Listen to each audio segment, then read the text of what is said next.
দেশের জ্বালানি নিরাপত্তা ও দ্রুত সরবরাহ নিশ্চিত করতে প্রথমবারের মতো সরাসরি পাইপলাইনের মাধ্যমে চট্টগ্রাম থেকে ঢাকা পর্যন্ত জ্বালানি তেল পরিবহন কার্যক্রম শুরু হয়েছে। এটি দেশের জ্বালানি খাতে এক যুগান্তকারী পরিবর্তনের সূচনা হিসেবে দেখা হচ্ছে। ২৫০ কিলোমিটার দীর্ঘ নতুন জ্বালানি তেলের পাইপলাইন প্রকল্পের আনুষ্ঠানিক উদ্বোধন হয়েছে।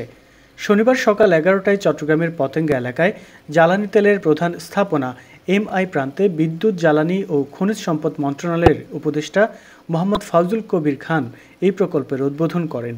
এখন চট্টগ্রাম থেকে ঢাকা পর্যন্ত ডিজেল পরিবহনের ক্ষেত্রে বড় ধাপ এগুলো বাংলাদেশ পেট্রোলিয়াম কর্পোরেশন। এতে ডিজেল ঢাকায় পৌঁছাতে সময় লাগবে মাত্র ১২ ঘন্টা, যা আগে নৌপথে পরিবহনের ক্ষেত্রে ৪৮ ঘন্টার বেশি ছিল। সাথে ছিল নৌ দুর্ঘটনা ঝুঁকি, সিস্টেম লসের নামে তেল চুরির ঘটনা। বাংলাদেশ পেট্রোলিয়াম কর্পোরেশনের কর্মকর্তারা জানিয়েছেন, এই পাইপলাইনের মাধ্যমে ডিজেলের দ্রুত ও নিরাপদ পরিবহন নিশ্চিত হবে। প্রকল্পটি বাস্তবায়নের ফলে বছরে জ্বালানি তেল পরিবহন খরচে সাশ্রয়ী হবে বছরে অন্তত ২০০ কোটি টাকা।